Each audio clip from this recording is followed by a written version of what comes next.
turn mine down. We are rolling. We are rolling. Okay.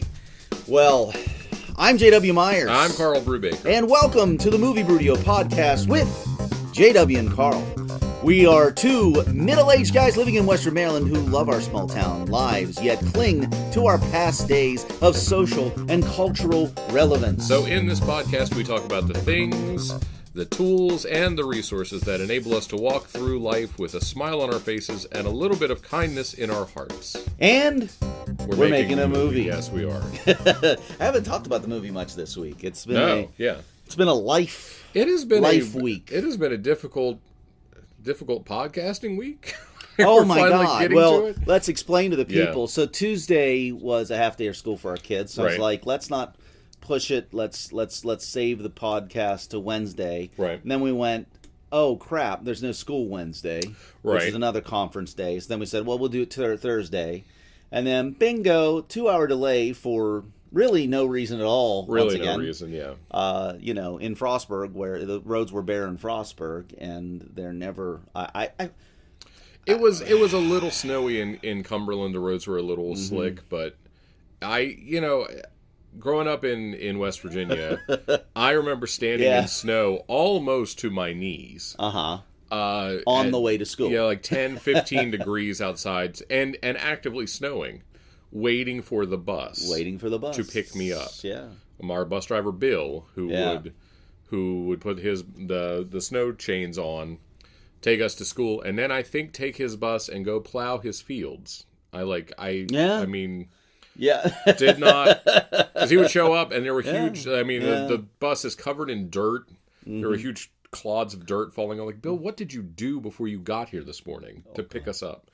What do you think? Are we really now of an age where we're like, back in my day? Well, because I feel like that sometimes. You kids don't understand how we used to have it. We didn't have video games. We had Atari. We had cartridges, and controllers with one button, not 62 buttons like you got. Right. I do feel like that sometimes. Because there are those experiences, rotary telephones, VCRs. But these things are so funny because, truly, our kids, you just have no point of reference on that. And I'm finding this too, talking to my students now in college, now a generation behind me. I feel in my heart, I feel like I'm their peer. Right. And I'm like, wow, I look like an old man to them.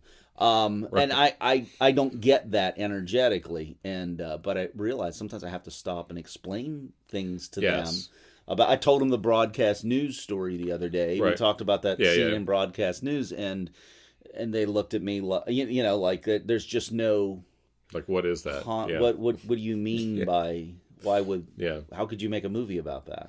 Yeah, exactly. That's it doesn't translate as fiction. Now that's like, well, that's every day.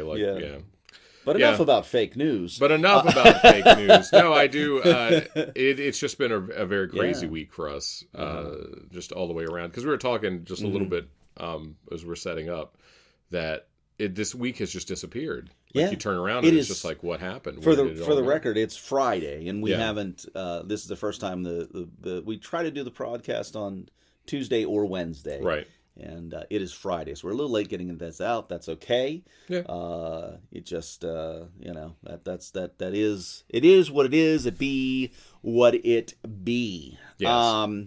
So let's get into the things that we do like to talk about here on our podcast. One of those things being, Karl, what made you laugh this week? Well, I will say we did start watching the Santa Clarita Diet. You did, yes. Yes, which is fantastic. So funny. It really is, isn't it? So funny. I had no idea, because Timothy Oliphant has done... Thank you! He's done so many different things, and he was in that show... Wasn't he in Justified? I don't even... Yes, I believe that's right. Right, this kind of gritty, like police, whatever. I've always known his name. Yeah. But, I can't name something I've watched him in. And he's so funny. He to me is stealing the show. Just like his delivery, his character, if you haven't seen, he goes out, takes a hit. If you haven't seen the Santa Clarita Diet, it's basically Drew Barrymore who who just for some reason, and it's not really explained. We're about halfway through the season, so I have not seen why it happened, but we're still not to why. Yes, she essentially turns into a zombie. Yeah, but retains her full personality. Whatever, she just has to eat people. Yeah, and so the family decides to embrace this, right? And they're sort of like, look, we need to support mom because she's going through a really tough time, and they're so I talk about this in improv a lot about it doesn't matter how absurd your premise is, right? If you commit 150% to it, right, and justify it, it will work. And that's what the beauty of all of them, but particularly Timothy Oliphant, just being so committed to this absurd premise. Yeah, and his reactions are so. It's a man watching his life slowly fall apart, and him just constantly going like, "This is okay. This is okay. We can work with this. This is okay. This is going to be fine." And it's just, and the writing is really really sharp. They've got some wonderful. The kid who plays the next door neighbor, he's in Son of Zorn. Oh yeah, and he was in Vacation, the Vacation remake. Oh yeah, that's right. Or the reboot. Oh no, of wait, he's not in Son of Zorn. He was in the Vacation remake. I'm getting him wrong. Yeah. Yes, but which I loved. By the way, I loved Vacation. The Vacation remake was fantastic, and I had a really high standard for that. Yeah, really, really funny. And he is so funny in his character. So well cast. The daughter is perfect. Is really good, yeah. And the lady that plays his mom is from It's Always Sunny in Philadelphia. Right. She's always Charlie Day's crush. She's the waitress. Right. Oh, right. Well, and he never gets over. And then there's Nathan Fillion shows up in the first episode as Gary, who he was in Castle and he was in Firefly, and he's done Gary a bunch of stuff. Was great, yeah. And so I saw him. I was like, Nathan Fillion's in this. Oh, I wonder if he's like a recurring character. And then it turns out, no, he's not. No, he's all done.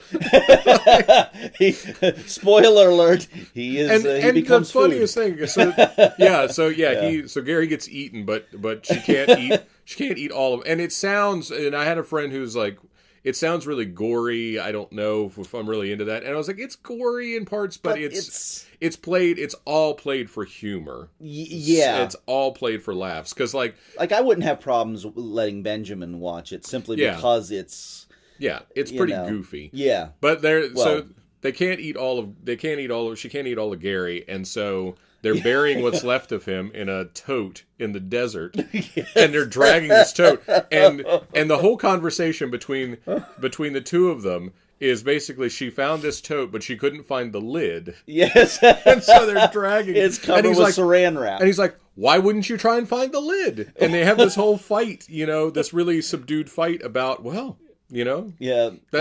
that's great, and then it spills, and a car comes up. They're covered with blood, and they say, "Just act natural." Just act natural. It's a really, really funny. Yeah. I mean, has really made me laugh out loud. Yeah, just fantastic. I guess I just felt like there wasn't anything original really to do around zombies at this point. Yeah, and there was. I mean, even with like Shaun of the Dead, we've approached comedy before, but this is like a couple miles beyond that in the absurdity realm, right? And yet Oliphant just pulls it into this, right? Well, what if this happened? What would you do? Well, that's the one episode opens with him going, "We can't kill people," right? And then at the end of the episday they're like, "We're going to kill people. We're going to kill people." But then he's like, "Who should we kill?" And then they have the conversation with because they live between two police officers. Yeah.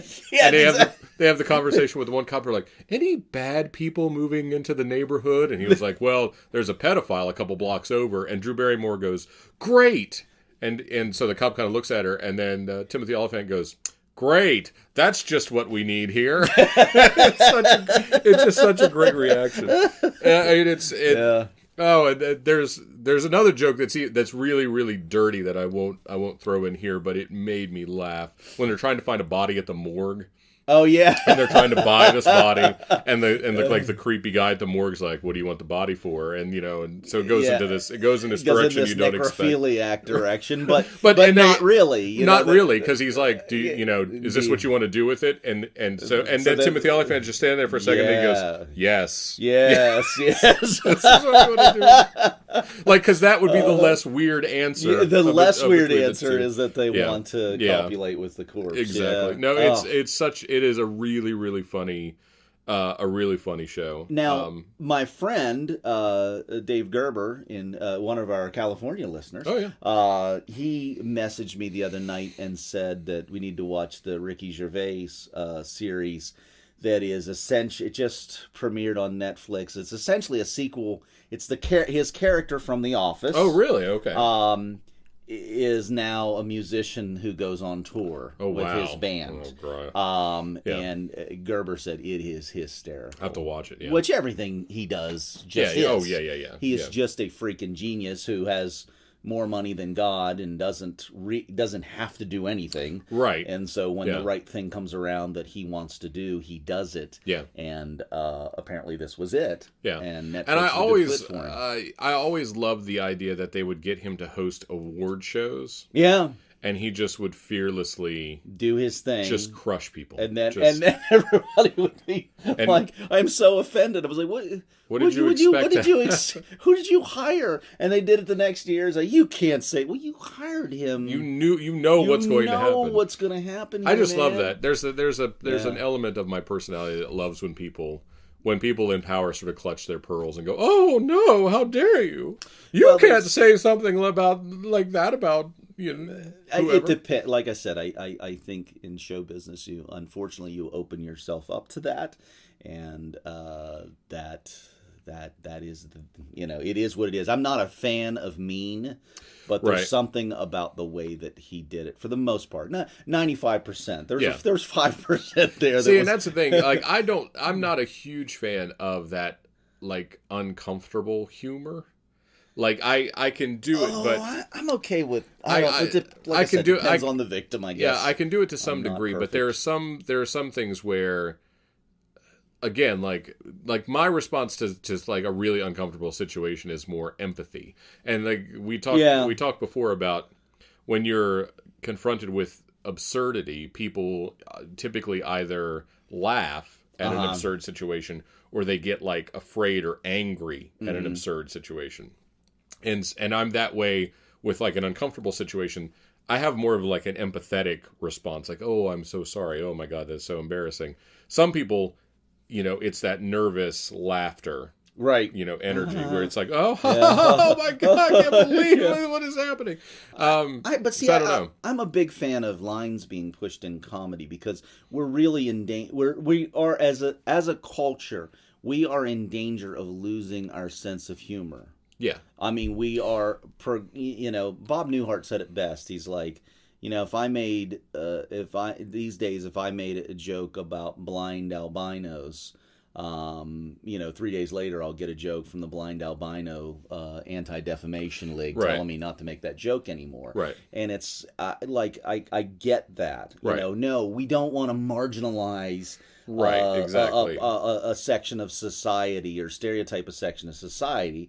But the fact is, culturally, we do have some differences. And when we lose our ability to laugh at ourselves, it's a dangerous situation. It's why I always respected South Park, because they Matt and Trey had always said, "Look, we have to make fun of everyone. We have to mercilessly go after everyone because including themselves. Because if at any point we say, oh, we can't say anything about that group, then everything that we've done then becomes racist and misogynist and homophobic and whatever. Yeah. If you make fun of everyone equally, then and there are no sacred cows, then you can't say like, oh, well, you don't like this racial minority or you don't like. No, we make fun of everyone. Yeah, it's only when and they get around it by they'll go like, well, they'll have one character who in the episode they'll go, can you believe this is happening? And they'll just go, nope, I'm out. Yeah, right? yeah, And you yeah. have one character Exactly. who's like, nope, not going to do it, not interested, not, and that gives you the ability to then go. You can work your way around something that's really uncomfortable. Sure. Yeah. No, they're geniuses at that. Then we've talked about South Park before, and just that their ability to still come up with something fresh in the original 17 seasons in, Oh, or yeah. 20, Yeah. however It's many crazy. thousand seasons in. And they just keep and how fast they turn that show around. Yeah. Like, 6 days to air. Man, it's incredible. That is. But I Ferris think about was, talking about that. Yeah, this week, I like that's something that came out because the Mystery Science Theater reboot is coming out soon, and they're having like the early screening premieres and stuff for backers on Kickstarter, and they were talking about, Joel Hodgson was talking about the process of how they used to write and shoot Mystery Science Theater.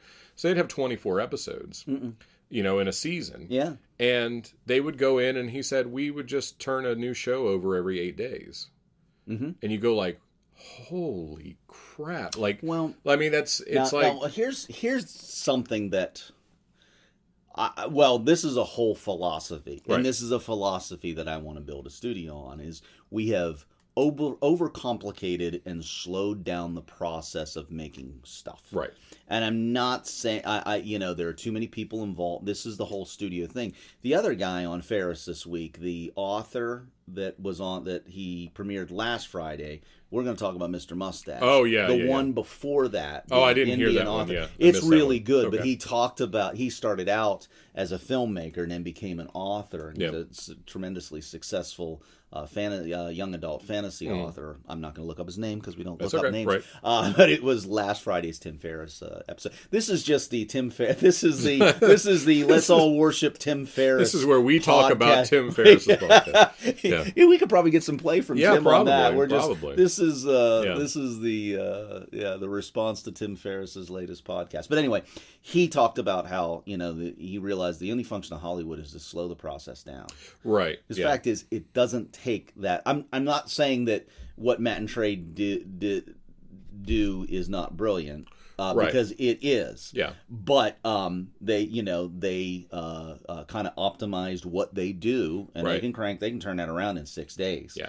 And other animators, big Pixar's and all that kind of stuff, they can slow it down and give I understand why you want to slow it down and give everybody multi-million-dollar paying jobs that last for 3 years. Right. But the truth is, you don't have to do that. And we live in an age of instant delivery as well. You can shoot something, edit it. You can shoot something, edit it on your phone, and upload it in 10 minutes. That's and again, it's like, I think the quality to a certain degree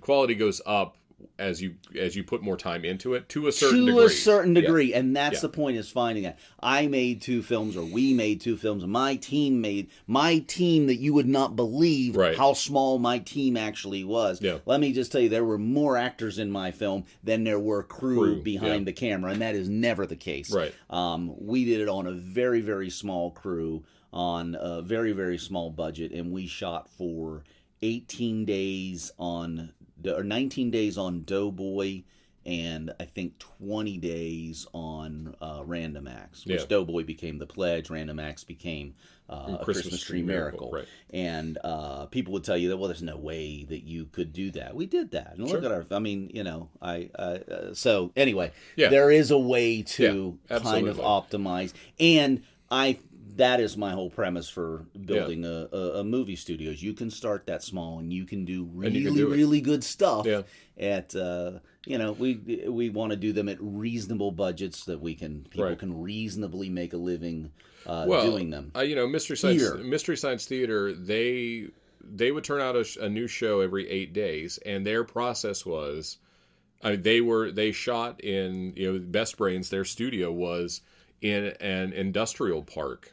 They built 2 sets that were stationary sets, the Satellite of Love set and Deep 13 or whatever, Well, the Satellite of Love set was always there. It was built in and it never moved. So it was in basically one corner, and then they would use the other corner for whatever else they needed. And they had a writing room, and they had cubicles where everyone could write independently, and they would just go in and just slog through that movie. I mean, a standard Mystery Science Theater episode has like 700 jokes in it, 700 individual riffs, right? And they would just like making the donuts, just crank through it, and then they would finish. 8 days. They would take like a day off and then come back the next day and sit through another movie and just keep on. Yeah. But it was just, and they said we never stayed late. We never stayed really past 5 or 6 o'clock. It's. Well, that's the other part of it too, is optimizing the process. Because again, when I talk about putting a studio in Foster, we're not going to have 16-hour shoot days. No, we're going to have 9 to 5 shoot days. We're going to have people living normal lives and making movies that are of the quality of what is produced by that place. Right. And we're going to have a bunch of people that can make a reasonable living doing it.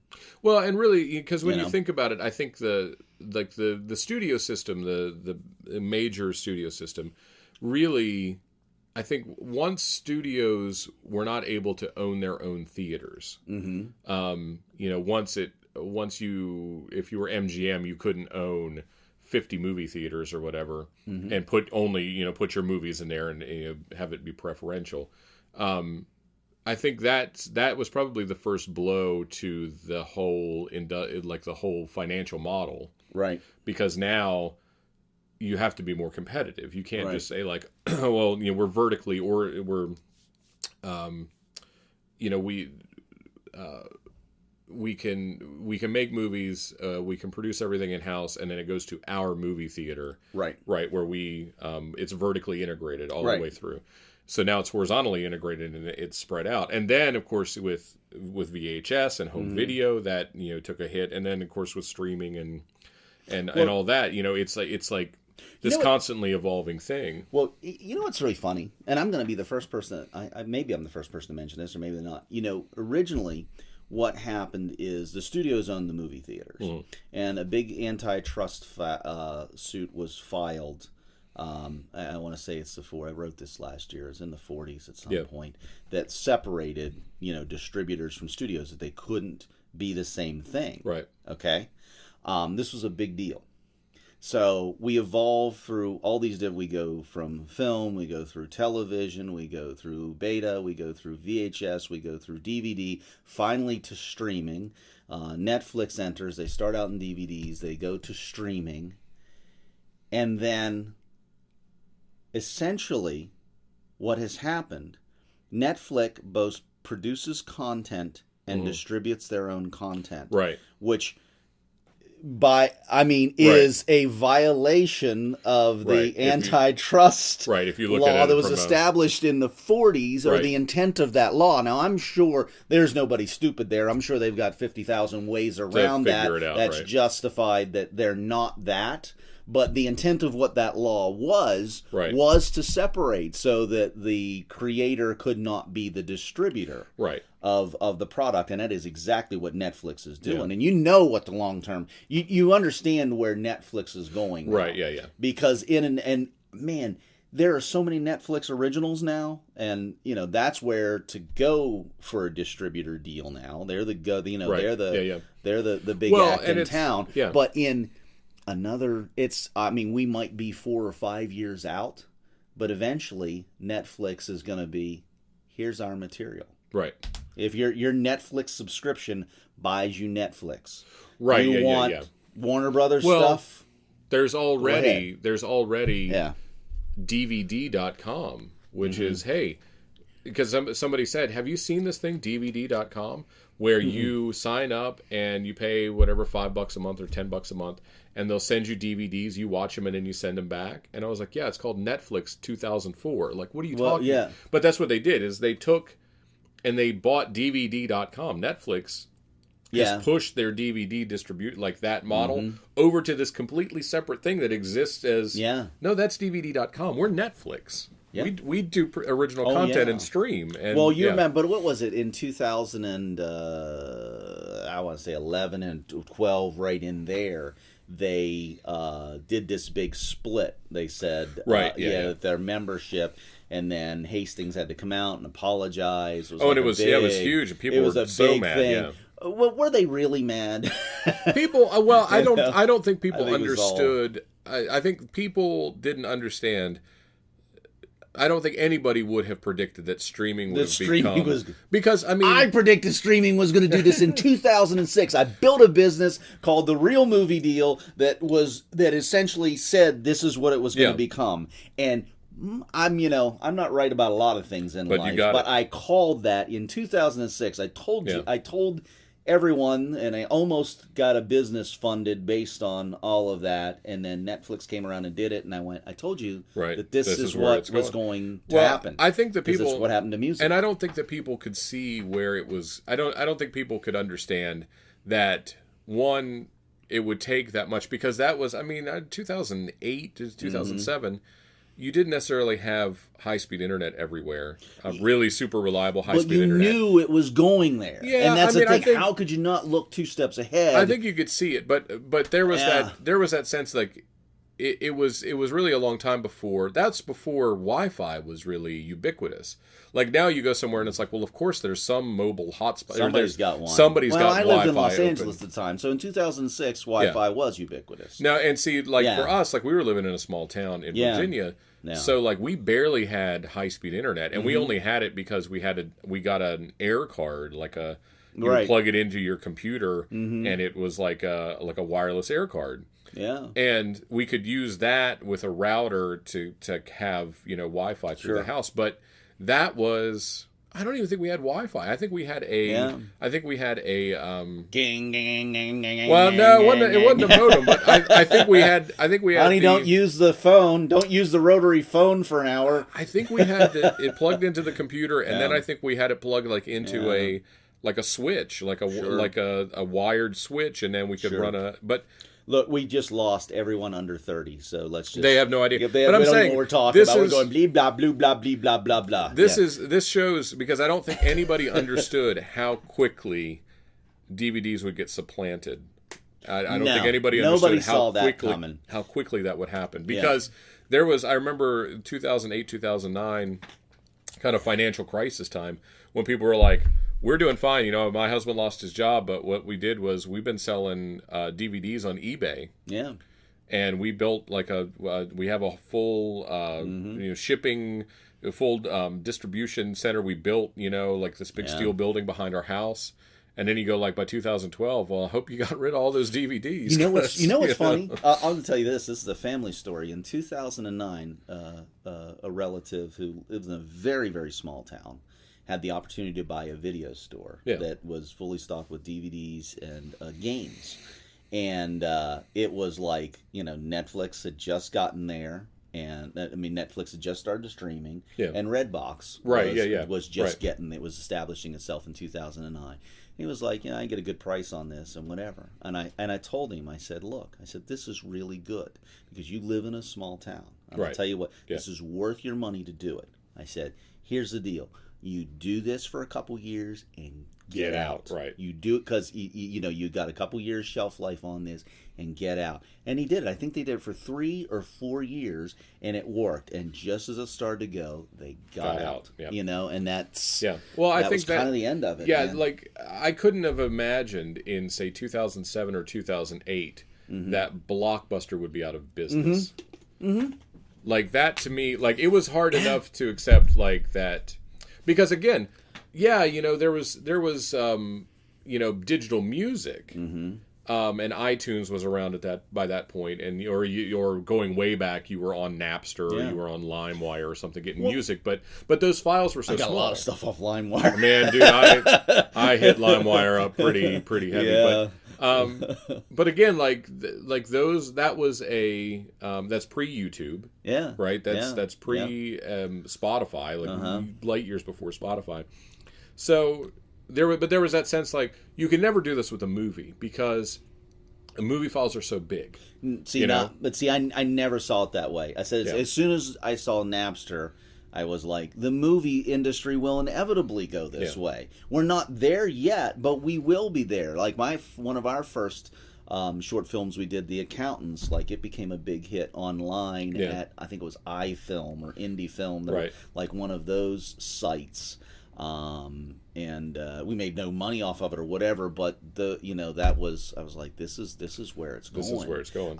Now, okay, so let's think big picture. Yes. Because Netflix is not going to reign eternal forever. No. What's next? Where do we go? I don't know. I think it's a really interesting question because I don't know what the next... Well, I tell you, and the reason I ask is this, because I don't think Netflix is honestly going to want to just be the king of all media forever. I'm telling you, within 5 years, probably in about 5 years, they will cut off, they'll buy up like dead libraries and stuff. Right, yeah. But essentially, Netflix will be Warner Brothers. Here's all of our content. This is what we offer to be at Netflix. If you want HBO's HBO's got HBO Go. You can get that there. Right. CBS has got their thing. NBC's got, everybody's going to have their own brand that you can buy, and Netflix will be its own brand. Yeah. I don't know. I mean, I could see Netflix maybe deciding to really maximize profit and say, go that direction where you have sort of, here's kind of our general shows. Uh-huh. For the next kind of price tier, you get up to here's our real flagship shows, our real expensive productions, and that's extra. That's exactly it. It's $10 a month, and you can watch these things or whatever. $8 you get the general package. Right, for 12, 15 bucks, we'll send you a T-shirt and you get stuff that stars Tom Cruise. Right. Yeah, and that's the thing. And then the premium tier is $30 a month or whatever, and that is the really high quality that's if you want to see our Game of Thrones, right. Or you could put that stuff at a higher tier for material that's going to be not objectionable. Or maybe that's it. You have the general... And Netflix, please tune into this because this is a great idea for you. You're missing a great opportunity, Netflix. You're missing a great opportunity. Tune into the movie, Brewdio, and we'll tell you exactly how to run your freaking multi-bazillion-dollar business that took over the world. Because I'm sure you need our ideas. I'm sure you need our help. But that's exactly it, is you run that at $7.99 that you get everything. If you want... Well, not Game of Thrones is HBO's. If you want... for an extra $1 you get Santa Clarita Diet. For an extra $1 you get Kimmy Schmidt. Right. Your additional premium productions are out a la carte. Right. And then I think that's the way you do it. The other thing that I think you have to look at is sports programming. Where is sports programming going to be? Because that is what we talked about before. That is the whole unpredictable outcome shit, stuff.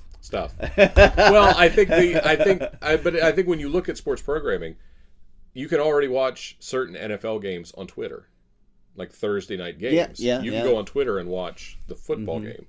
And as those deals become, it's like, is NBC going to continue to pony up for the NFL has a really interesting business model because they control what games you see, depending on what market you're in. That you have that's a national, it's national broadcast rights, right? Here's the problem, though. That is losing. The NFL period is losing its appeal, and it is going to continue to go down. Yes. Now, NBA and I don't know. I just baseball. I think is outpricing itself as well. Well, baseball really.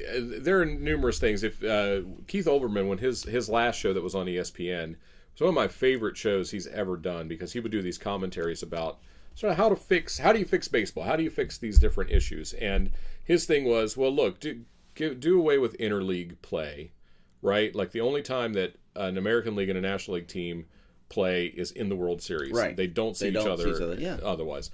Bring back that sense of rivalry. But that's not going to fix. But in itself, that's not going to fix baseball. Well, I think what you can do is what happens with baseball fans is you watch your team.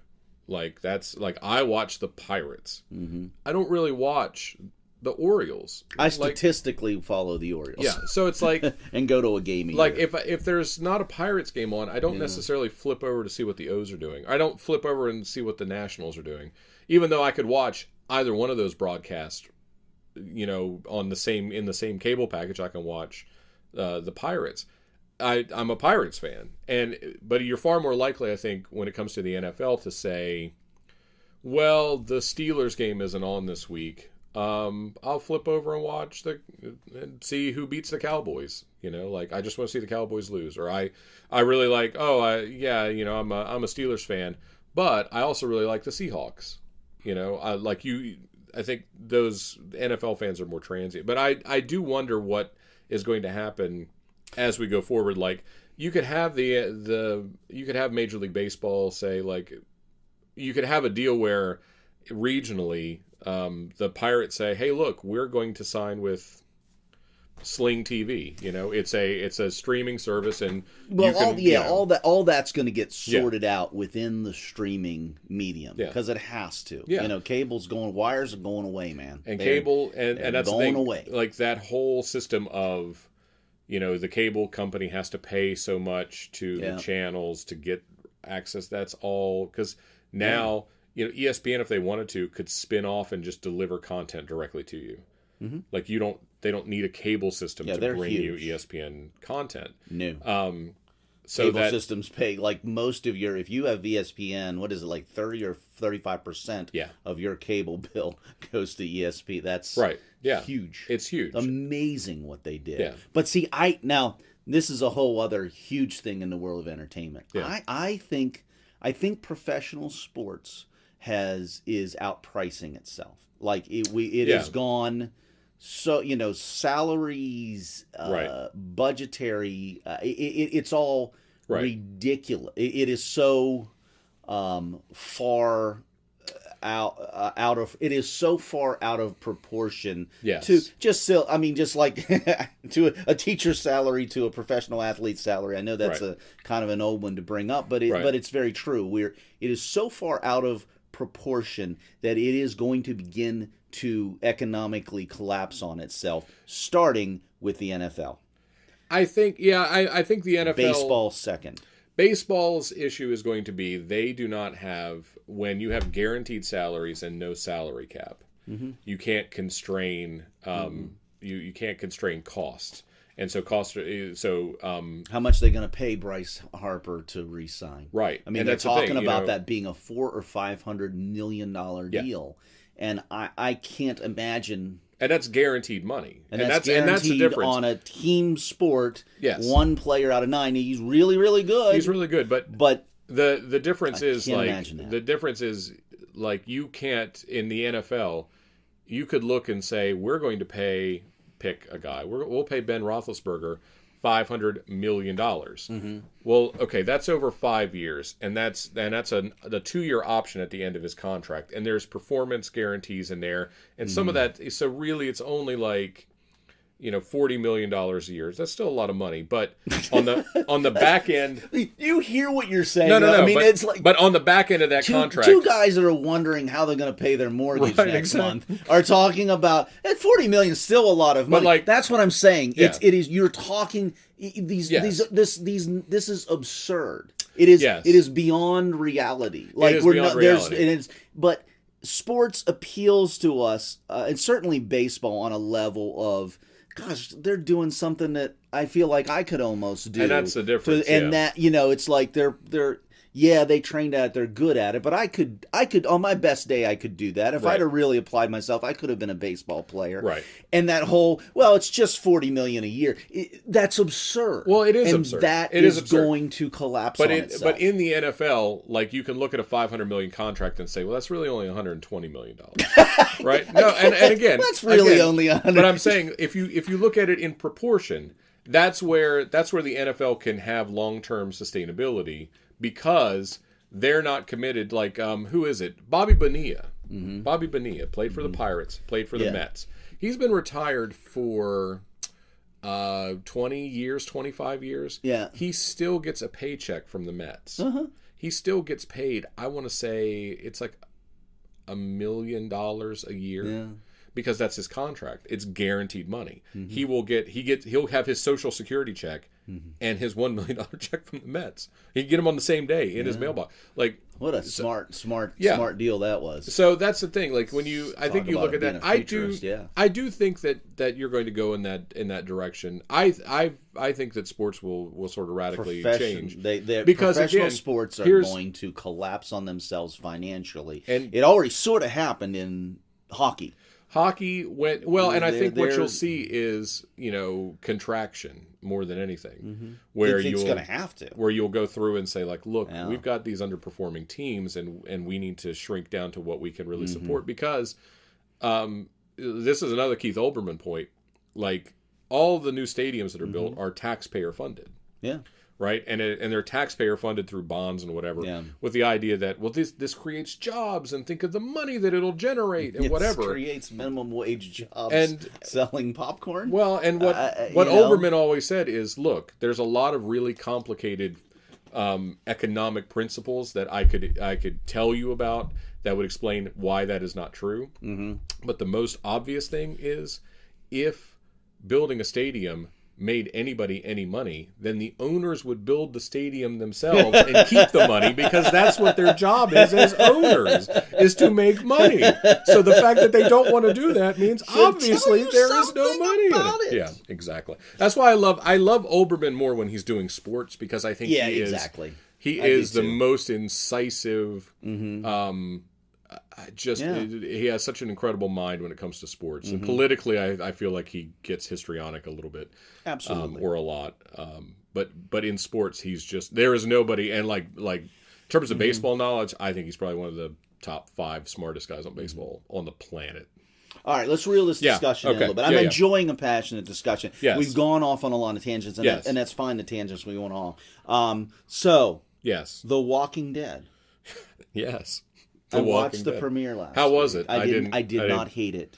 I didn't hear anything about it. I did not hate it. I'm back. Well, it's so the first half of the season was smashing heads, and then it was pretty grim. We're all being oppressed by Negan, who's being played by a great actor, is doing a horrible acting job. And I'll say it. No one wants to say that with Jeffrey Dean, whatever the friend. Jeffrey Dean Morgan. Yeah. He's a wonderful actor. He was great as the comedian in Watchmen. He's been in other things. Yes. He is terrible as Negan. He is terrible. I think it was the right choice. He physically looks like Negan. It's great.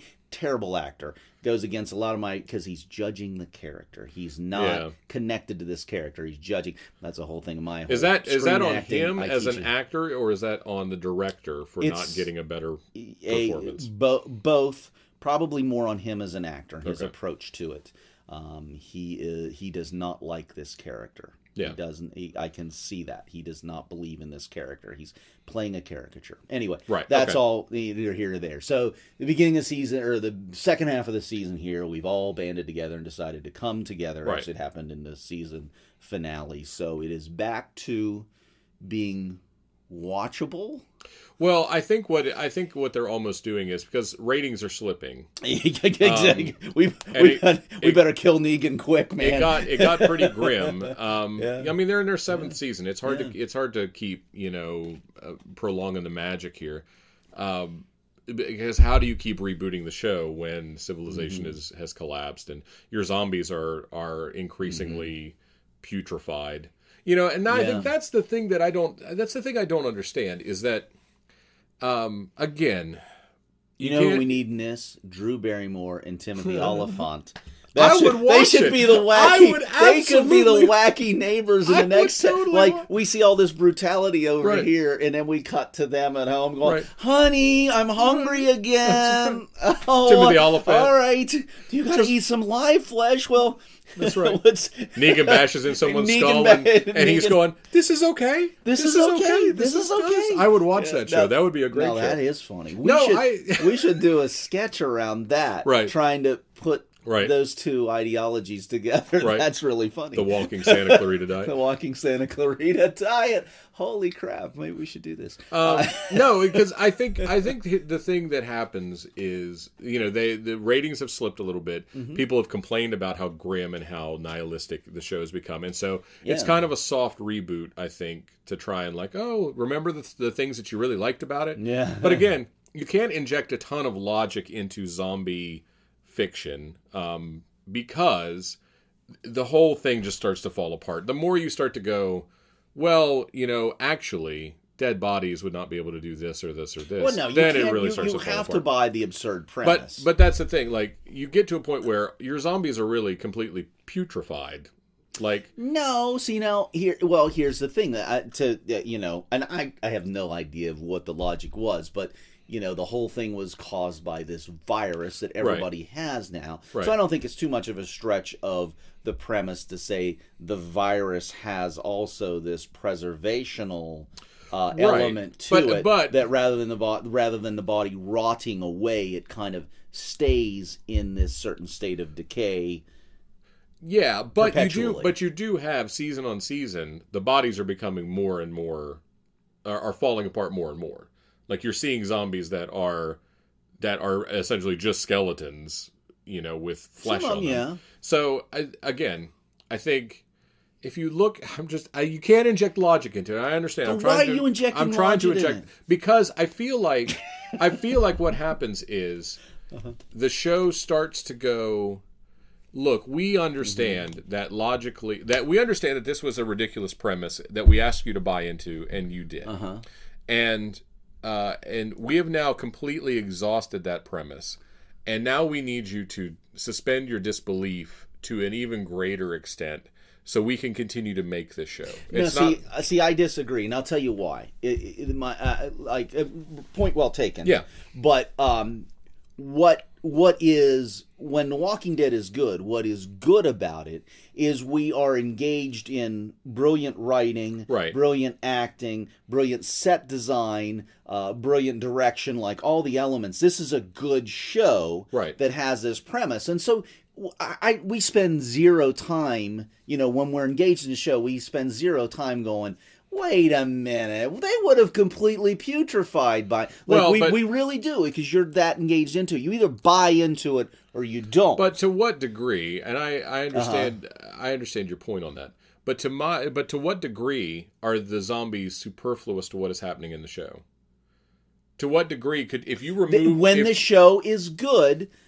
That's the whole point. That's how good the show was. That you could take the zombies out. It's more. It's about we've accepted this premise that this is the world that we live in. What's really going on here is the warring factions and how the world divides up after this zombie apocalypse. Now, when the acting, the directing, the story starts to go downhill, that's which it did at the at the end of season 6, in the first half of season 7. Then we start to go, wait a minute, why aren't these zombies putrefying? And then that's what your disbelief is. I'm hoping now that we're swinging back into, because that's my thing. I'm buying these characters. Because essentially all you're talking about at this point is, it's not zombies as metaphor, right? Like because zombies are always metaphor. You can't look at it and go like, no, it's completely on the face of it. It's zombies. It's dead people who have come back. You can't accept that. Like but that's what I'm saying. You accept have to buy into it, or you're not in universe. 7. You accept that in universe, but you understand that there's a larger metaphor that's being used. It's ecological disaster, or it's overpopulation, or it's some. You use it as a construct to say something else. I don't think I've ever. Well, but I think I've ever sorted it out on an intellectual. I think you're right. I agree. Like Godzilla is a movie. Like the original Godzilla is a monster movie, but it is also about the terrifying effects of nuclear war. Right. So it's, and Godzilla can be a stand-in for what nuclear weapons, he is birthed by, by this nuclear, whatever, woken up by this nuclear thing. And then he devastates a city. Right. So he is the physical stand-in for the nuclear bomb, right? That can, it's an unstoppable force that you can't control and that you can't expect, and it destroys your city. Well, see, I agree with you on a certain level, but I also would argue that what you're saying is true. Yeah. But I think The Walking Dead spent 2, even really 3 seasons really grounding in what this premise was. Right. And, and even at the end, I believe it was the end of first season, they kind of get to a ground zero government agent played by Emmerich, Toby Emmerich. Right, yeah. Played this government agent who was in an underground bunker kind of explaining what had happened with the virus, how it had gotten out of control. And then we meet Abraham and weird mullet guy that are supposedly going to the source. Now that all ends up being a farce and just a BS thing that mullet guy made up to survive. But there is a whole bit of let's find out what happened and let's fix, there's you're on this journey with them to get to the bottom of this, find a cure, and maybe get civilization back to what it is. Somewhere in season 4, 5, 6, we kind of get to civilization is never going back. We go through we go through that journey with Abraham and Mullet Guy when they're on the road to the cannibal place. And we finally get the truth that Mullet Guy just made all that stuff up to survive. Right. That's kind of our journey as an audience where we go, holy crap, there's no way out of we're in this premise now. Right. And so I think, story-wise, we're invested in this premise because we went on the journey with the characters. Right. As I talk through that, I've never said this before, I'm going, wow, I guess the show is actually pretty brilliant because it did take us there. Right. Well, and I think... But again, my point in it is this. Where are we in season 11? Because they're not going to end this anytime soon. It's not like... we're going to have to go somewhere It's not like season 8, okay, season 8 is the end. They're going to wring every last dollar out of this. And ratings are down, but they're not down dramatically enough that, okay, wrap it up. Like Mad Men had fallen off to the point that they're like, you got a season to wrap this up. But I think that you're going to have to go back to what I just said. Like there's got to possibly be a way out of this. See, so and that to me, that storytelling is so exhausting to me. Like because Lost went through that. We're going to figure out here's what the island's about. Nope, but sorry. But your characters have to have a purpose. If it's just to survive, I think that what you rebuild, do, but I think what you do, rebuild. I think what you do is you say like it's 8 seasons and we're done telling this story. Well, and not because then that's what the beauty of the Netflix series. Season 12. Cousin Oliver shows up. Rick's got a motorcycle and he's gonna jump a shark in the ocean. Now there's a thing where they've gone to the water or something. I don't know. Rick and Daryl are cops and they solve crimes with their wisecracking gorilla in a van. No, wisecracking zombie in the sidecar. That's right.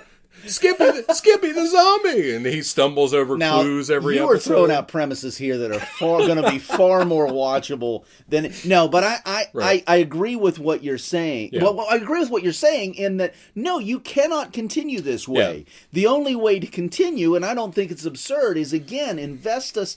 We have to. There has to be some way out of this. Right. And if we're just watching a movie, like you said, about going from one grandmaster to the next, oh no, now there's somebody more evil than Negan. There's someone even worse. Oh my gosh, then that's not going to work. No. But if it's hope that human beings cling to hope. Right. And there's got to be hope. There's got to be a light at the end of the tunnel. And we're past the reversing this. But now there's is there some scientist out there with a cure for this or something? I think if the show's going to survive, now you should be listening to our podcast too, you Walking Dead pieces of, but arrogant, what's his name? Robert Kirkman. Oh man, he is arrogant. I've never liked, he is annoying as crap. I've never really enjoyed Kirkman's work in general. When he was writing comics, he wrote a book called Invincible that was okay, but it never really did anything for me. And of course, the Walking Dead comics just comes really across did anything really for me. smug. He's a guy who went from doing.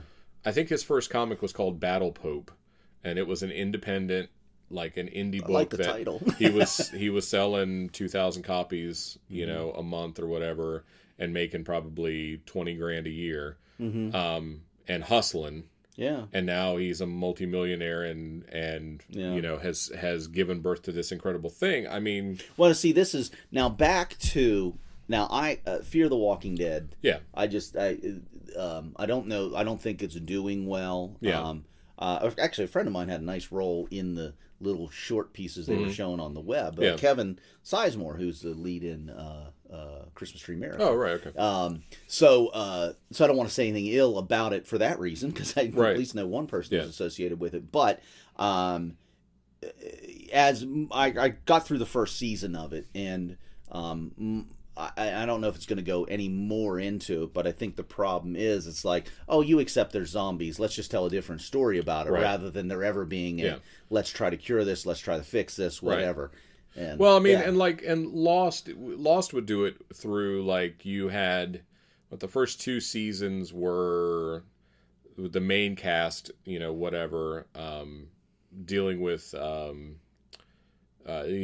people who were on the island, the Dharma Initiative, and you start to learn about that. And then they switched, and you were talking about the tailies, the people who were in the tail section of the plane. And these 2 groups would come together, you know, finally meet, and they're in the Swan, in the underground thing.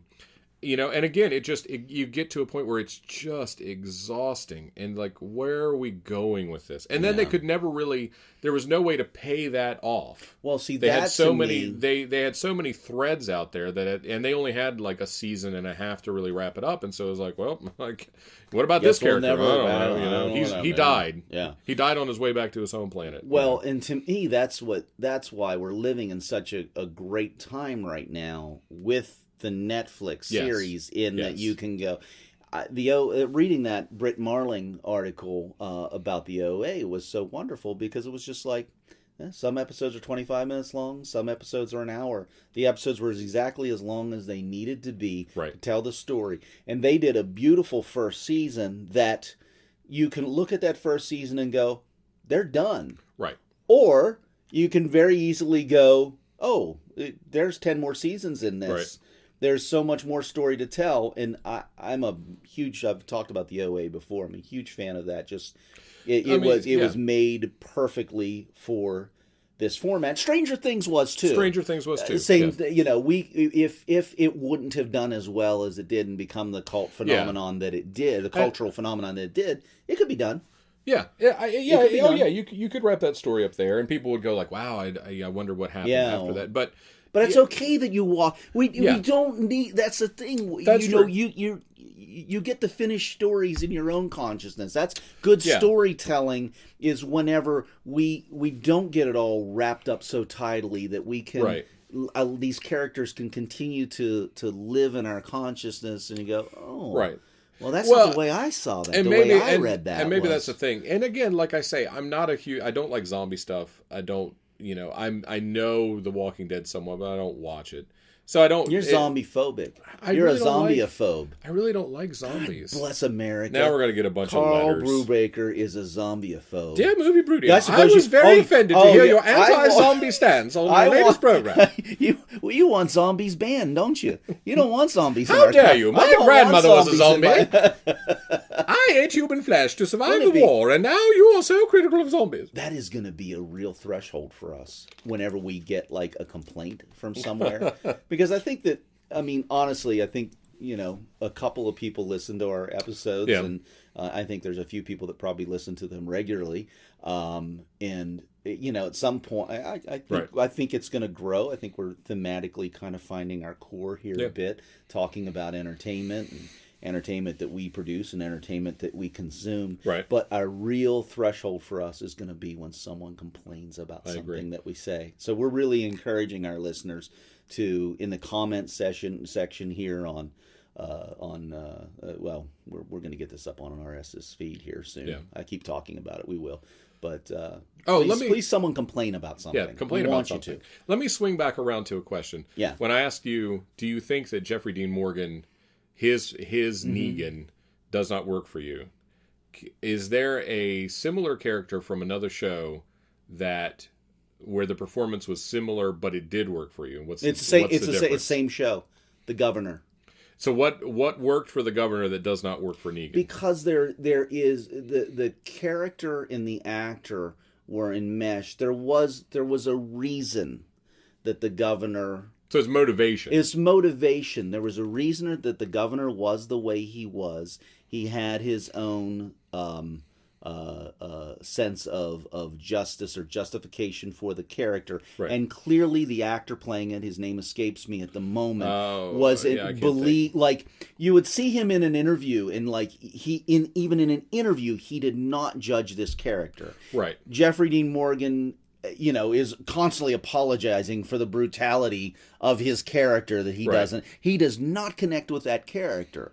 The guy that played the governor was justified in his position. He saw the world through. This is what good screen acting is. Somehow you have to find a way to connect with that character. And, let's go to one of the greatest performances of all time. Anthony Hopkins in Silence of the Lambs. Right, yeah. How in the world do you connect with a cannibal? Right. How do you get there? Yeah. And he got there by connecting on the level of rudeness, like in something we talked about, civility. Right. That that this character was so offended by people who did not respect basic civility, basic politeness, basic courtesies, that he could simply not tolerate incivility or not politeness, that kind of thing. Now, his consequence was much more like for Anthony Hopkins. Anthony Hopkins, as far as I know, doesn't actually eat people. Right. But that level of civility is lack of civility is very offensive to him. Right. Hannibal Lecter was just an extremely exaggerated version of things that the but character... you understand that emotion. You understand the motivation. There's something to connect to there. Jeffrey Dean Morgan is not connecting to Negan's justification. He's chewing the scenery with all this supposed great writing that's just repulsive. I just Okay, so where does that fall on him as an actor? Does that fall on him? Is that it's probably shitty writing, to be frank. Does somebody need to pull? I mean, does somebody need to like pull him aside and go, "Hey, look, man, this doesn't." I mean, as a director, would you pull him aside and go, "This doesn't work for me"? Yeah, we need to have a private moment with the character. It's just way too black and white. This character is just hateable. Right. We need to see a moment with him that we can actually get behind. Right. What is it about him that is supposed to be? Why do all these people follow him? I do not buy that in this brutal day and age, all these people would just follow him out of fear. Right. Because one guy they've got guns. If they're just following out of fear, someone just shoot him in the back of the head and it's over. Right. I'm the boss now. Right. There's so there's where's the charisma? There is no. Yeah. What makes him? Yeah. Sick, and he burns their face with an iron for non-compliance, or so that they're uglier, so that he gets their pretty wives or whatever. It's all just so. Well, again, I don't buy. Yeah. Well, so you're right. It really comes down to bad writing. And so because basically the character, as I understand him, is his wife was Lucille. That's what he named the bat. Yeah. And that his wife died, I guess, while all of while civilization is falling. So it's like, well, then why does that motivate this character to behave in the way that he behaves? Like, I mean, because again, like, has that always been inside him? Is that always? I always think about if he had a bad childhood that's led to this, then as a writer, you need to tell me about that childhood so I'll have a little bit more understanding of this. Or like what I just see is this just caricature. Or like is him and his marriage. Like when he's married, his wife is dying. Is he a caged animal that is about to be set free? Like, okay, my wife is dead and civilization has fallen, and now my true nature can come out, right? Like there are people like that who, when you take sort of the social restraints off of them, they're psychopaths, and they've always been kind of held together, and not violent psychopaths, but just true psychopaths. So then you have to tell me this story, because they have shrouded him in mystery and everything, and I've got none of this story. If the civilization fell, right, and your wife died before civilization fell, granted, this is a stretch, would you instantly think, I'm going to start a harem? Would that be where you go immediately?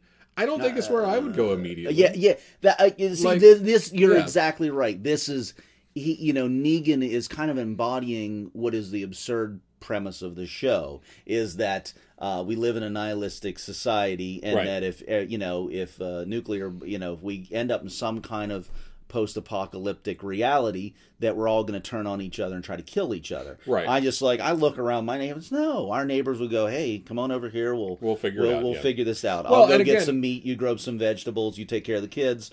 We got it." It's one thing, and it's okay, I think, to say like, no, he's always been an animal. Yeah. This guy is a psychopath. This guy is violently dangerous, whatever. And that was always inside. Yeah. Right. And it's just the zombie apocalypse has allowed this personality trait to come out, and now he can fully embody this and live this. But at the same time, like, well, then that has to be like, you can't show him as like as devastated husband, really super concerned about the well-being of his wife, like my wife's dying or whatever. Like, and again, I don't. Are we talking Negan? Negan? Yeah, we've gotten none. We have none of. See, this and I guess story. that comes more from the comics, that right. It's And also, as I understand it, the Negan character is still alive in the comics. yes, still And alive. so in the comics. I'm kind of curious as to whether we've had a lot of breaks on the show of things that have happened in the comics to things that have happened in the show. I'm curious as if they're going to kill him because they have to, because he's such a hated character. Well, I think like again, like where do you, if he's, because I think that's kind of the portrayal in the comics is he's like a high school gym teacher, and he's married and his wife dies and whatever, and so, but again, like, is all that stuff inside him? Is the character that you see? No, we see none of that. So is that so it sounds to me, you're saying to me, in the comic they've made him a little more palatable of a character. Well, I think if you take justify if that's how you're going to present him on the show, which I assume they're going to go in a similar, like, what are the possibilities for this character? Okay, the possibility one is he's always been this guy. Yeah. And now that and again, because now society has fallen apart, he can manifest his true nature, and he's the guy who, the only reason that he doesn't burn your face with an iron is because he knows he'll get arrested and go to jail, right? Like, he's a psychopath. He's a true psychopath. Can't feel empathy for people, Sociopath. right? Right. So there's that. Option two is that he's not that character, and this has been so traumatic that he's become this completely different character, But like, what's the third option? Like, well, I didn't always want to smash people's heads in I don't. with bats, We're too far down this road. Yeah. We can't. There's no fixing this with writing. Well, and again, and this isn't a character, and maybe that's to the point of the governor. This isn't a character who says, like, even though it is repellent to most people, I have my own internal code of ethics. It may not make sense to people, but I am motivated by this thing, and this thing is out of bounds, and this thing is out of bounds. Or even though, my motivation for, infractions is this, and it may be severe, but I mean, it's in Dungeons and Dragons terms, the governor was lawful evil, right? And Negan is chaotic evil, right? And chaotic evil just doesn't make any sense, right? But but there's a difference between. But I don't think people would respond to chaotic evil. And that's the why thing. would they get behind him in that's it? Who's following this guy? What Why idiot? did somebody just put a bullet in his head? Right, I do not buy that you can be that powerful. Right. Yeah. Especially when when society has fallen, and I mean. There's no consequence to just putting a bullet in his head. Look, even if you don't want to shoot him, 20 of you jump him and beat him to death. Yeah, and take over. Sheer numbers. Yeah. Like, he can only hit a couple of you with a bat. Right. So I don't know. I think, and that's the difference between if you take Negan as chaotic evil and Heath Ledger's Joker as chaotic evil. Which again, you look and go, what is he trying to get at? Like, what is he going for? There is no real motivation. It is chaotic evil, but at the same time, he is the lone wolf. He is the uncontrollable force that is rolling through, and I mean, the bank robbery in the beginning, he's assembled a gang, but he shoots them all. Yeah. Like he recruits people, but he's recruiting people to use them for his own Right. People are tools that he uses to further his own agenda. But that's not what Negan does. Negan's trying to build a society where it's like... So it's like, yeah. So it is actually, putting it in that Dungeons and Dragons terms really made a lot of sense to me, because that's what the problem is. It's inconsistent. Right. Because only a lawful evil character could really be in the position that he is in, and he is chaotic evil, and it's Right. irrational. It does not make Right. sense. There's no way a chaotic evil character would have that kind of a following. Right, yeah, like he's not... He hey, would not here's be... the deal. You're not going to burn my buddy's face. How about we just kill you? Right. I exactly. can't believe, Right. Yeah, because there would have to be such an existential threat. Like if we jump him, he's got, there's no superpower here. Right. He's it's got not a spiked bat. He's got a bat wrapped with barbed wire. Yeah, which is bad. But if you take that away, again, a bunch of people. It's could really swarm not him even that. It's a bat him. wrapped with barbed wire. Yeah. Step back. Right. As long as you're not chained up. As he starts to swing, here's a kick him in the nuts. Handy hint: if you're being attacked by someone with a bat or a long object, as they start to swing, you move towards them, because then they have no leverage. They can't bring the bat down, and their hands are also, again, it's what, and I think that's my issue with the show is. They've introduced these characters who've been bad characters, or and they have their motivations, and then they get to Negan and they go, "Negan's bad." Negan's. Well, look at this guy. What's this guy? Check out Hinky over here. Hinky, here comes Hinky. I'm gonna Hinky it up, guys. Yeah, I just Oh no.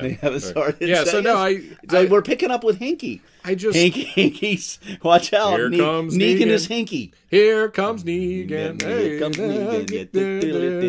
don't swing his bat and crush your head. And you're like, what are we doing here? I think that's where it got. So, and we had such the, Negan.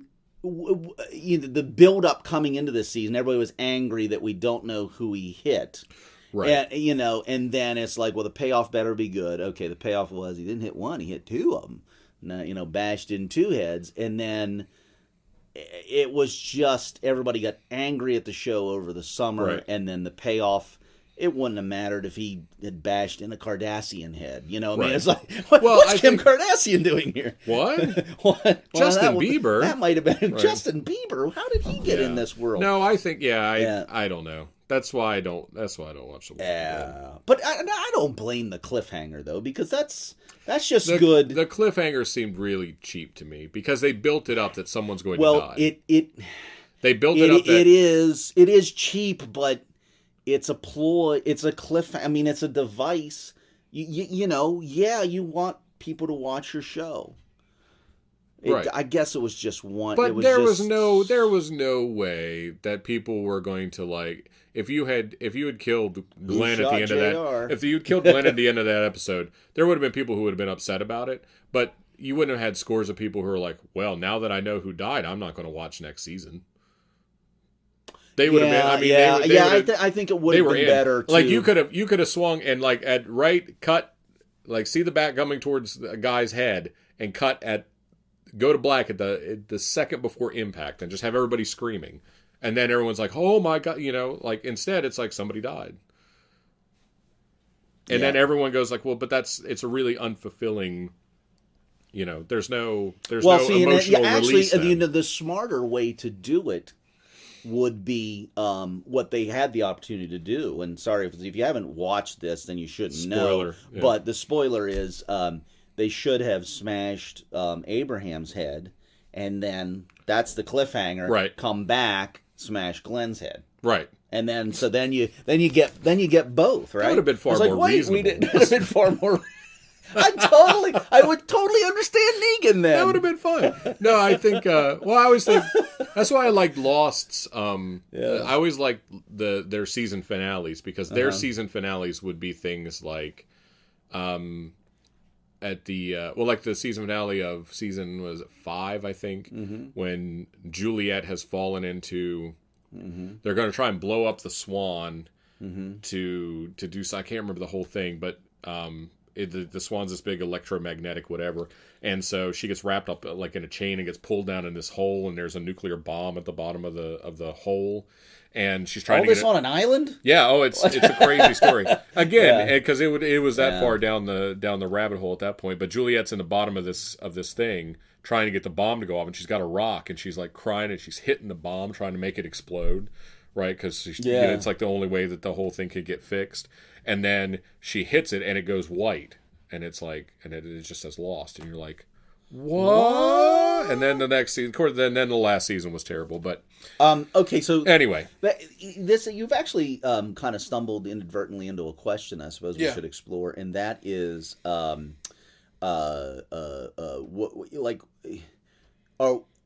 because of the Netflix series, are we losing the cliff? I mean, cliffhangers are essentially. Have you seen a Netflix series with a cliffhanger? As the because both the OA and Stranger Things ended in a way that it could have wrapped up.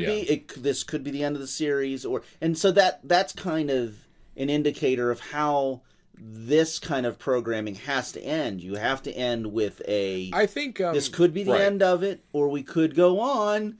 Let's just see how many people watch this. I've not seen it because it's not really my thing. But my understanding is House of Cards is that way. That it's more. I'm sure. It's more structured like a traditional drama. I think you're talking House of Cards or the current administration, because I get those I don't know, because they're very similar. I would probably go with House of Cards over because I'm really.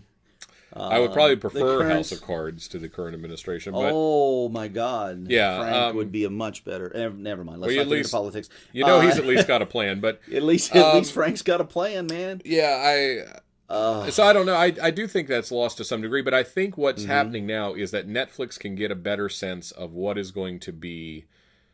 They're a lot faster on the trigger to renew series.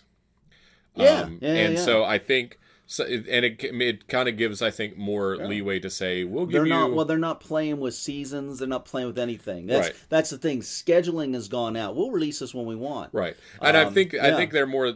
It gives them the flexibility to say we'll give you 2 seasons.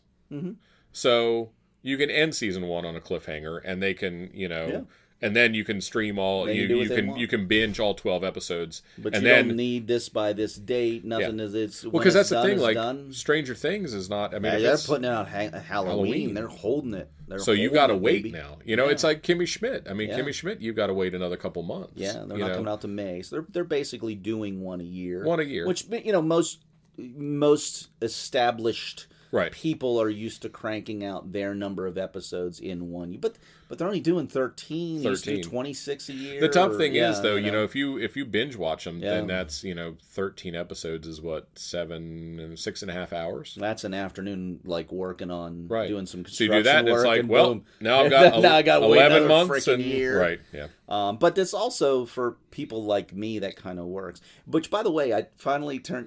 A buddy of mine posted like the Michael Bolton Valentine's Day special. I saw that in Netflix, but I got home from skiing last night, so I put it on, and what I saw was freaking hilarious. Really? They could not have done this more perfectly. They kind of did it in the vein of the Bill Murray Christmas special, which I really liked. I didn't like really that at all. I didn't like that until I thought it was pretentious BS.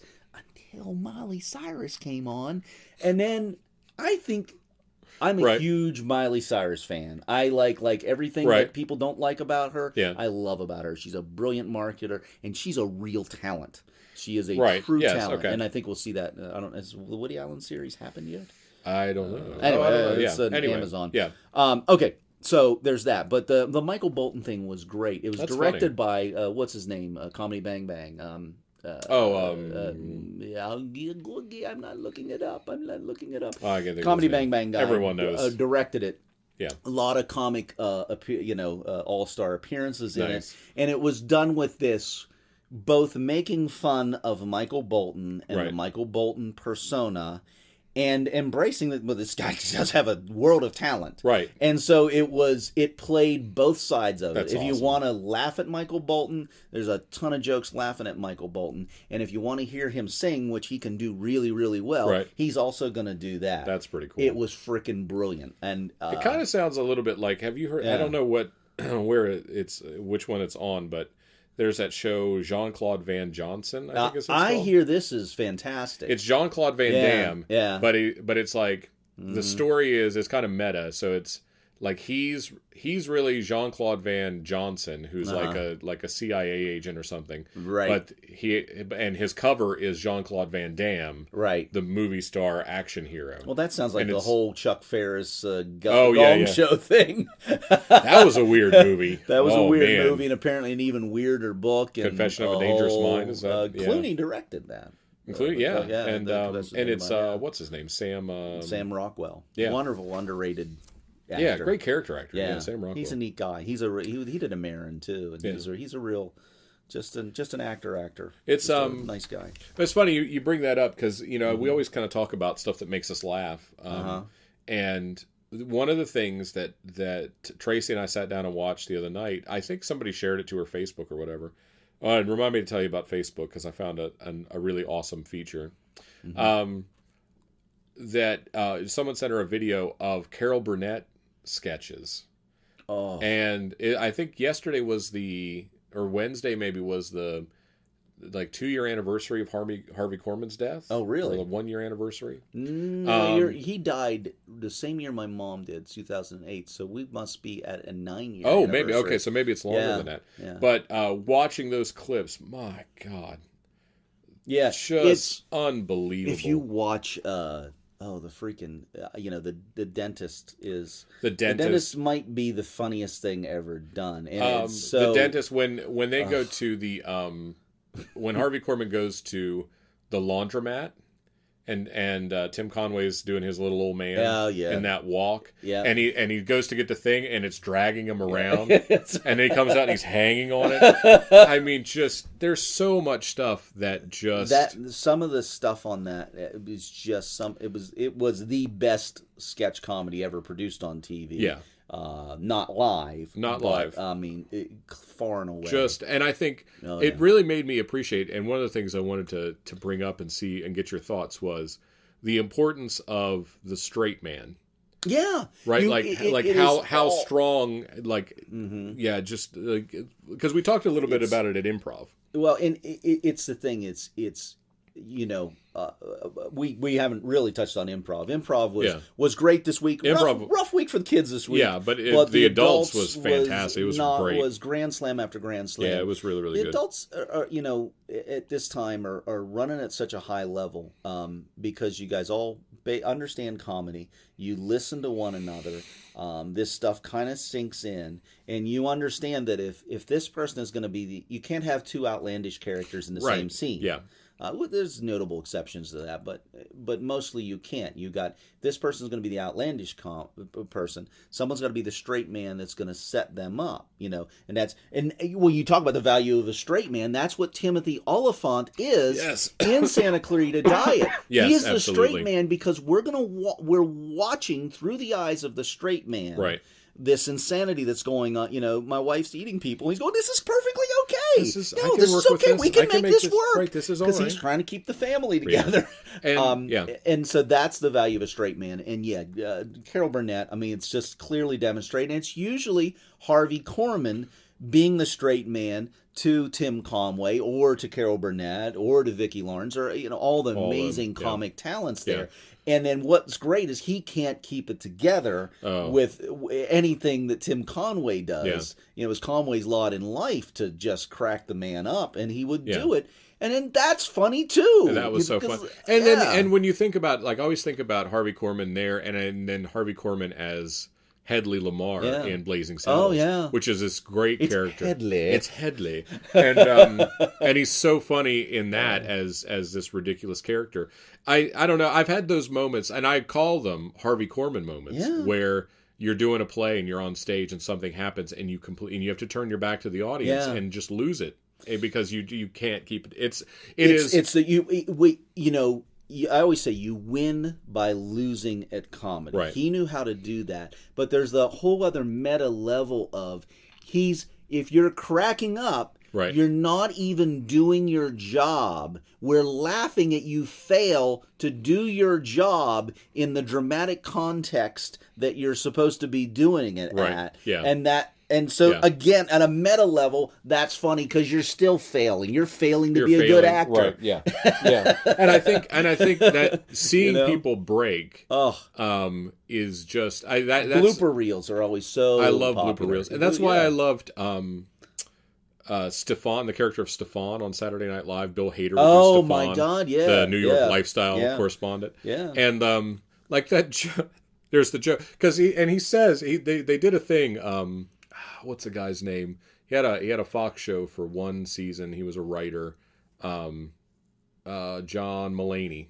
Oh yeah, Mulaney, yeah. Mm-hmm. And Mulaney would write all of the Stefan sketches with Bill Hader, but between rehearsal and the show, the live show, he would change all of the cue cards.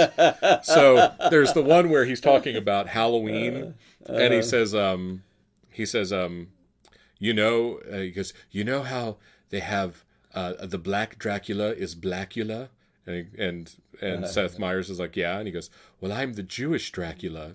And he says, really, what's your name? And he said, what is it? It's like,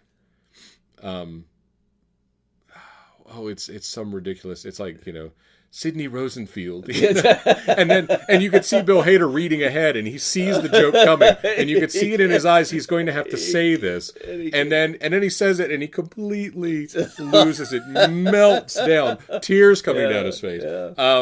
It's so fantastic. But that Stefan character was fantastic. Yeah, everything. Hader.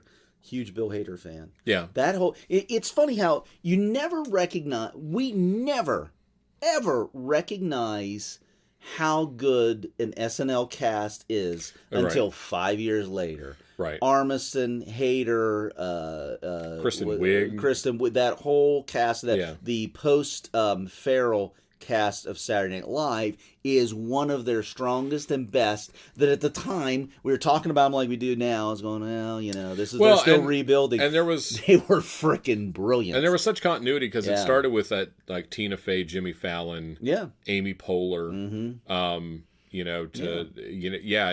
carried all the way through. I think this cast right now is really finding its own in the political arena. They're finding themselves. I think this year is excellent. Did you see the Valentine's Day episode?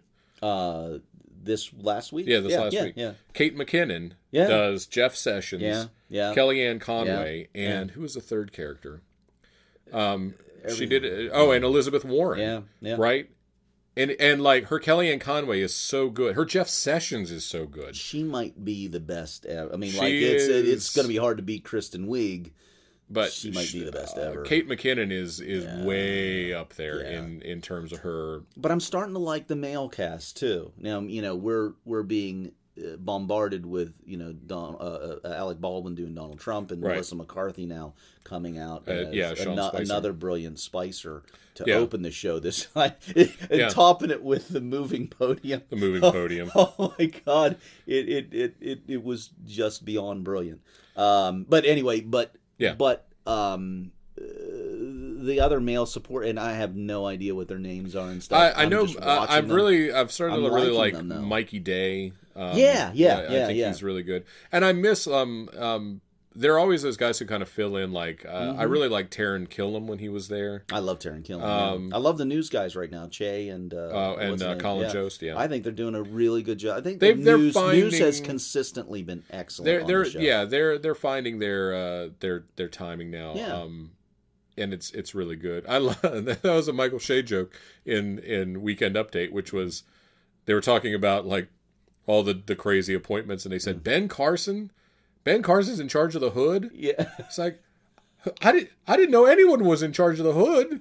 He was what? Who'd they take over for? The Crips? Yes, that's what it was. Who'd they take over for? The Crips? Yeah, that was a great joke. Yeah. Okay, so that was that. We have really kind of talked for a good while here, but I really want to touch on the one thing that we did talk, which was into what are you listening to right now? Yeah. We both listen to the same podcast Yeah. that we has now become part of our religion, and that, of course, is like I said, this is one of the other possibilities for topics is the follow up to the Tim Ferris show, where we talk about what Tim Ferris talked about. Yeah, we'll do the Talking Dead, but it's exactly. about the Tim Ferris show. The Talking Dead about the Tim Ferris show. He really he's been on a string, I think, since his 2016 wrap up. Yeah, like just every episode has just been. I mean, they're really good anyway, but his interview. Well, he's got a book he's promoting. Yeah, Tools of Titan, which I think I'm going to go buy it. I'm curious. I'm curious to see it. I support Tim. But no, the Mr. Money Mustache interview. I can't remember the guy's real name, but I went to Mr. Money Mustache's blog, and it is incredible. Like the information that's packed in there. It is a lot of just again what we talk about, like our philosophy of life, the things that we've been touching on in this podcast about what really matters. And it's funny, so many of the things that he mentioned are really a way that I've always naturally lived my life. Right. But basically, the philosophy is to, how much do you actually spend a year? Right. You take how much you actually spend a year, track that, multiply that by 20, and that's how much you need to retire. Right. And if you you take that money, you put it in an index fund, which is very safe, and I've been reading up on index funds, like how does that work? But you put it in an index fund, and if you can keep your spending consistent, at a certain level, then the dividends and the interest you make off the index fund can keep you going in perpetuity, which is, I mean, it's a really incredible way to think about it because it's a low risk investment. And the returns are pretty consistent. And then it gives you the freedom because, like Mr. Money Mustache, his house is paid for. Mm-hmm. He bikes everywhere and only has a car. And like his car advice is so counterintuitive. But see, this is where I've been living my life for years. Yeah. I own both of my cars. Right. I bought the Prius used, and whenever we bought the house, I paid that off. So I own two cars. Right. I've always owned two cars, and like I don't have that thing that to go out. And I'm sorry to people who sell cars out there. I have some friends and acquaintances that do, and but that kind of stuff makes no sense, particularly in small communities like this, where it's just like, we are our program. You must buy the bigger, better thing. You must buy, and you're making yourself a slave to owning a really nice car. You're sacrificing a huge chunk of your life, your retirement, your ability to live a happy life, when you can really plunk down less than $5,000 on a used Accord and have a nice car that will perform the functions that a car needs to perform in your life forever. And I was reading I was reading an article this morning that was about all-wheel drive, because he was like, some people write to him and say, Mr. Money Mustache, I live in a place like, where we live in Western Maryland. Right, sure. Well, we get a lot of snow and road conditions are bad, and I have to have an all-wheel drive vehicle. And he was like, no, you don't. He said, get a car, a really good car, a dependable car, and get a really, really good set of snow tires. Yeah. And and you don't want to have to drive back and forth to have some tire guy, swap them out.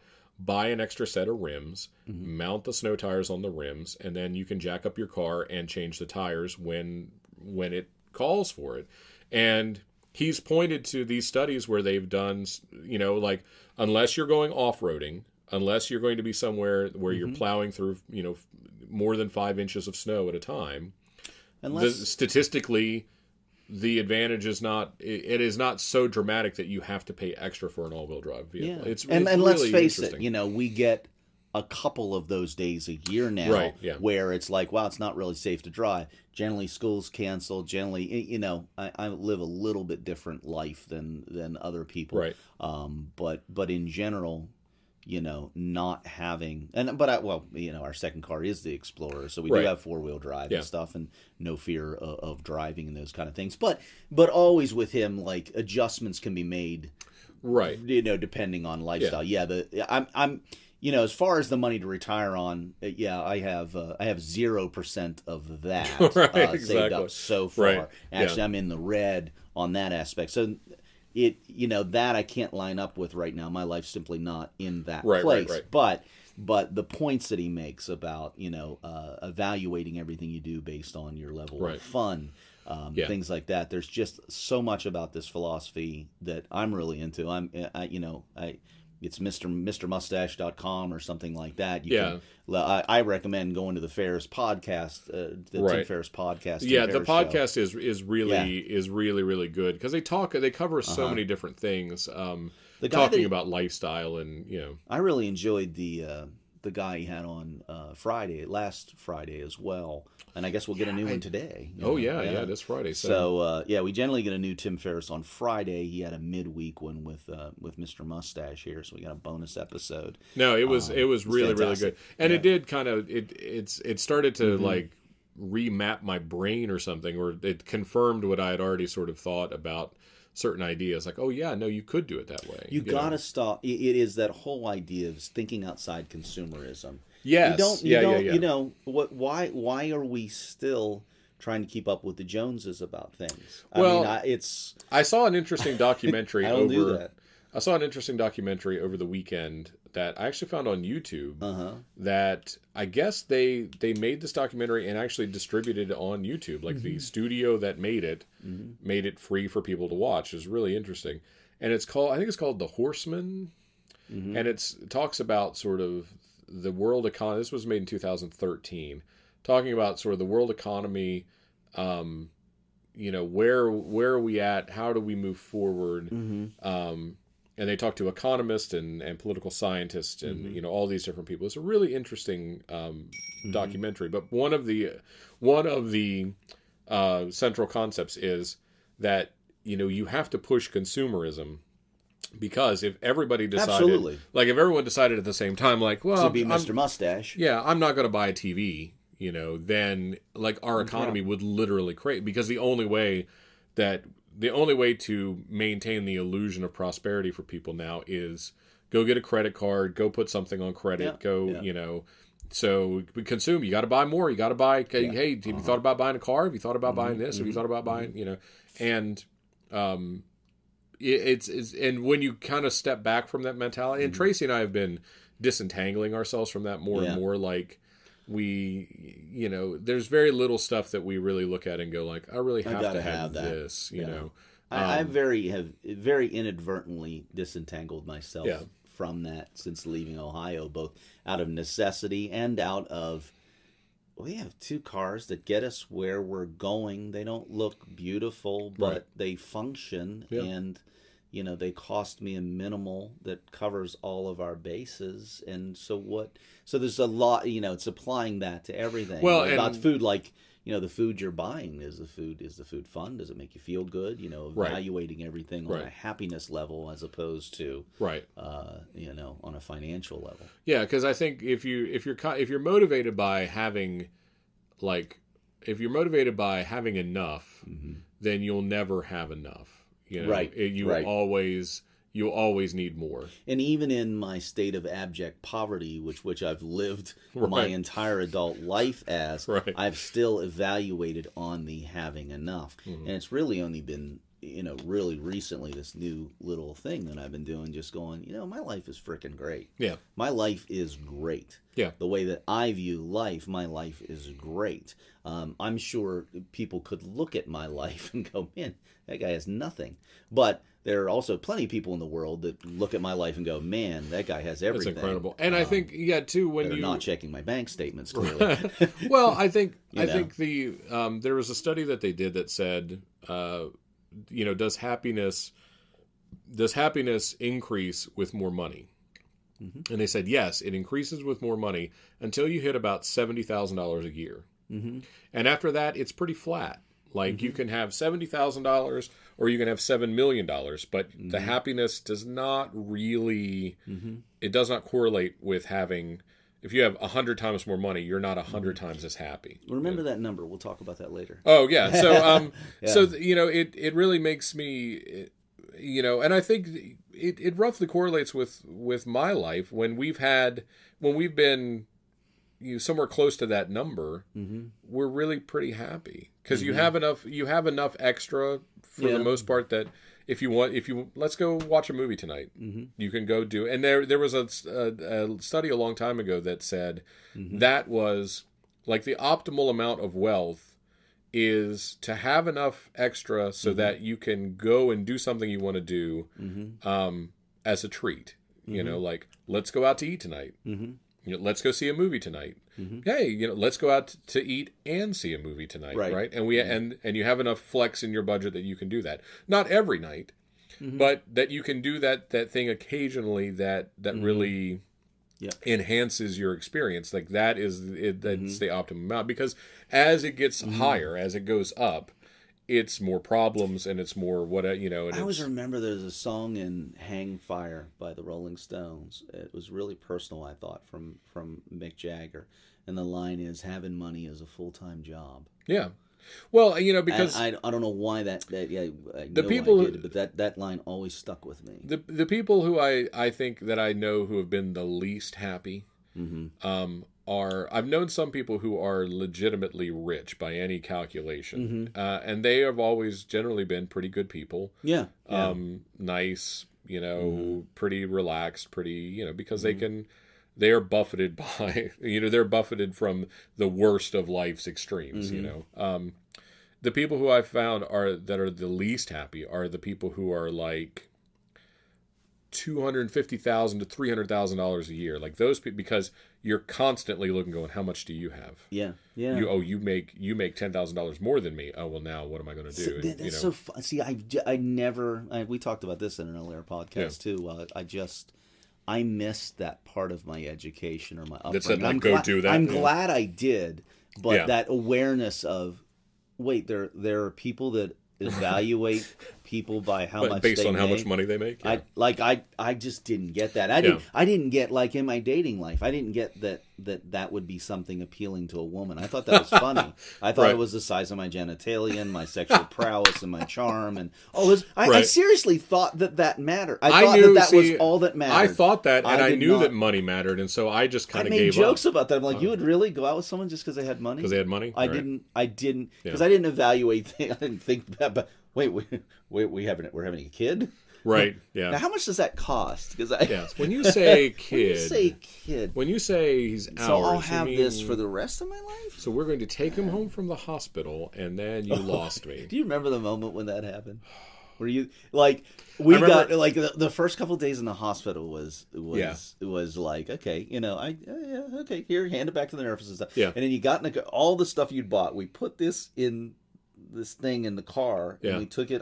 We drove home on an LA freeway, which we never ever feared before. Right. Until suddenly there's a child in the car, and we're on an LA freeway on the 101 heading back to Stu's, and just going. Like you have a crate of nitroglycerin in the back seat. Everything just changed. Yeah. And then we, get home. We took that baby carrier out, sat it on the table, and then we just sat there and looked at the baby and looked at each other like, what is happening? What do we do now? We had no, parents were not in the picture. We're in California. Right. And going, oh boy. Well, I think like for me, because Tracy, we had her daughters from her previous marriage, so she was an old pro at having kids and what to expect. Yeah, we drove from Williamsburg back to Matthews, which is about 45 minutes, and I drove literally probably 40 miles an hour, like I had a crate of nitroglycerin in the trunk. I'll never forget that drive. Did you have a distinct existential crisis when your kid was born? Not yes. Yeah, I did. I did. Not at that moment. Not at that moment. Within the month or two. Yeah. It's like everything has changed. Oh my God, my world no longer revolves around my narcissistic little core. Well, and I think for me, I looked and I said, my dad is, basically I'm as old roughly as my dad was when he had me. And when Ethan is my age, I'll be my dad's age now, and my dad will be probably dead. And then, and I'll be the grandfather, and then Ethan will be the grandfather, and I'll be dead. And then, and then his son will be the grandfather, and Ethan will be dead. And it like suddenly. How old were you when this happened? 30. Yeah. I was 30, and I so was the 38. The doors of perception just flew open, and I was like, oh wait, like, oh, that's how time works, and that's how infinity works, and like we're in this. Yeah, we're like this moment in this ocean of time, right? Yeah. And it's like, I know, I was thinking about it last night. I think it hits me at weird times, and sure, sometimes it overwhelms me, and then sometimes I think like, yeah, you know, like it. We all fear, I think, that end of our existence, like everything I am, everything my thoughts, all that stuff will be gone.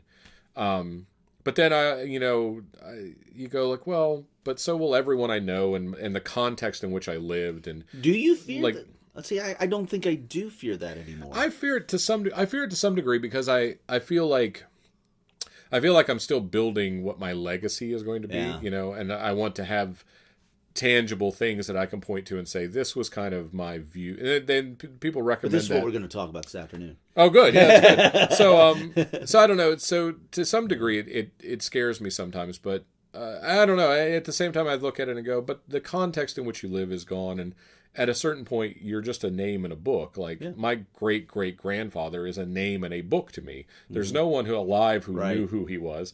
Like I can talk to my grandmother, and she can give me a context. And my great-grandmother lived until I was like in my early 20s, so the two of them could give me a context of my great-grandfather on my mom's side. Now, not to dispel this little way of thinking, but now we live in an age where there's likely going to be a lot of footage of floating Karl, around. These podcasts somewhere are going to be, assuming these servers aren't permanently destroyed.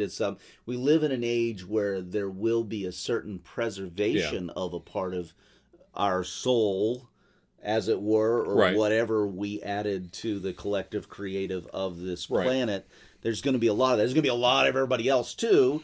But Benjamin's grandchildren and Ethan's grandchildren will be able to look up their great-grandfathers and go, see what it is, these two douchebags used to do listen, what is this even about? Listen to this stupid... They thought streaming was going to be the thought streaming was going to be the thing? Who's Tim Ferris? They didn't have the cranial jack in the back of their skull where they could just stream stuff into their head. Oh, my God. No, but I think about it, and like in that context of... I have a sort of a mental image of who my great-grandfather was because they can give me context on who he was, but that's it. I never met him. Yeah, and that'll be me one day. Like I'll be in that position where there'll be people who knew me who can give some context on me, and then all those people will be gone too. And at that point, it's like, well, it's okay if to just let my memory sleep. Like, you know, I can be the name in the book and people can look and see who I was. And that's okay because there's nobody there. I would hate to think in 400 years there's somebody going, as your great-great-great-great-great-grandfather used to say, that's it, Fort Pitt. And I expect you to believe that and embody that, you know. Screw that. I'm building the movie studio and I want your help. And I want 400 years from now them going, they built that freaking movie studio. Well, I know, but in the grand I mean, you know what? In another 100 years, Warner Brothers is not going to matter. No, you know. But I think probably that's another 10 years. I think it's the like you just that was the existential crisis I went through when Ethan was born, and I had to work my way through that. Where I was like, oh wait, it's going to be okay. Like it's okay. Yeah. The things I think this is an interesting topic. And probably bears further reflection. But we are coming dangerously near the end of our podcast. Yeah, we're going. I like it. I think we've set a record for length. But I think so. I think it's been a spirited discussion. And that's the first time I can ever say that. Do you have a kindness award this week? Or I would give my kindness award actually to my friend Jeff, who I was having a rough kind of beginning of the week, and just kind of reached out to him just in an indirect way, not like. Sort of like, hey, I can't we had this thing planned. Hey, I can't make it. There's stuff going on, whatever. And the first thing that he said back, I sort of expected him to go, hey, no problem, don't worry about it, whatever. But the first thing he said back was, what can I do to help? And I thought like that was just such a, and then we talked about it, and it was just really nice. It's a nice reminder when people go like that's, you have people in your life that's their first impulse is not to say, oh, I'm so sorry, or it's no problem, we'll catch up, but what can I do to help? Like that was a really nice thing. So I actually had one this week. I'm very way to go. Fair. What about you? I have a lot. Oh, good. Okay. But I'm gonna give unconditionally my kindness award to Christina Davis, who's a student who you know well. She is just a really positive person. And, and we were sending Pinterest messages this week. Very good. Yes, she's a good friend. That's right. Constantly, I sent you a Pinterest message. I don't read. I sent you a pin. We gotta talk more. I'm so into Pinterest now. I found a thing. There's a guy named Shane Spiel who makes cigar box guitars, and he's the self-proclaimed king of the cigar box guitar. He's a great guy.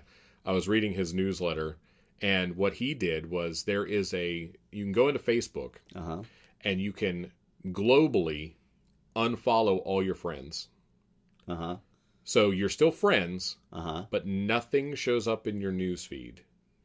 Like I think like pages you like show up in your news feed, and that's it. You don't see any conversations, but because he says like he has his businesses and stuff, cigar box guitar stuff, that he has to be connected to Facebook to be able to promote that stuff, but his newsfeed is completely empty.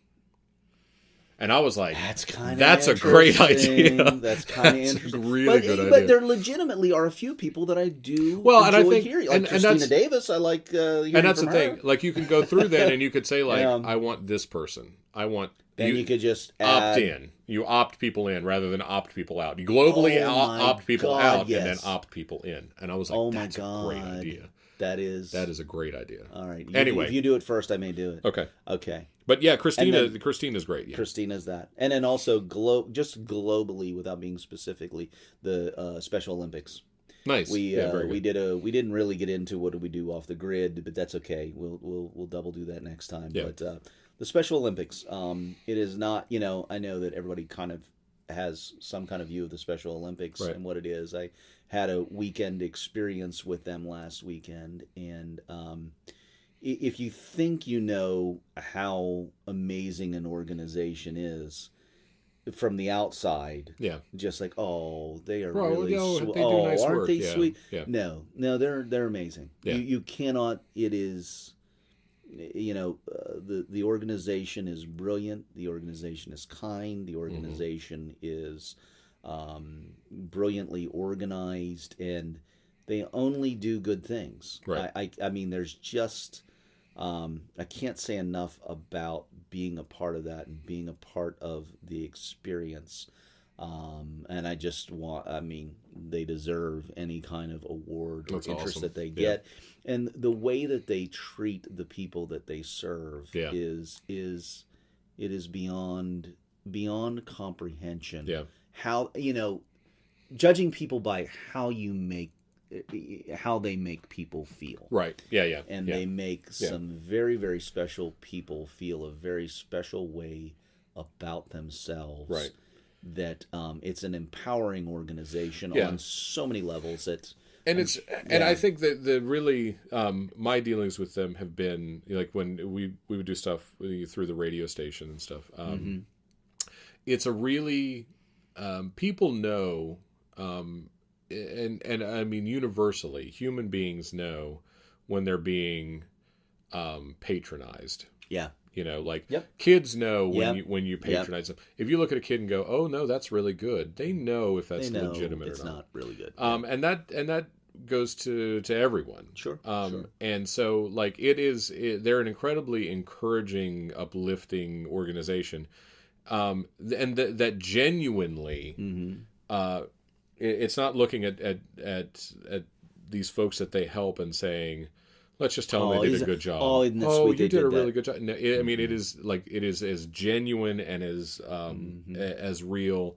I mean, can't say enough good things about them. Yeah. I'm sure I'll talk more about them in the future as I get to know more about that organization through my personal journey and all that. But Special Olympics is high on my list and mind this week. What's great is we have an agenda here that we barely touched. We just kind of riffed on movies, which is a lot of what this podcast is becoming about, and that's good as we move forward. Yeah. So let's wrap this up. Call it a day. Let's you and I got a lot of stuff to do. Yes. And so as we're so fond of saying, once again, I'm JW. I'm Karl. And this has been the Movie Brewdio podcast with JW and Karl, episode number 9. Yes. And say it with me. Yes. That's it for Pitt. See you next week, kids.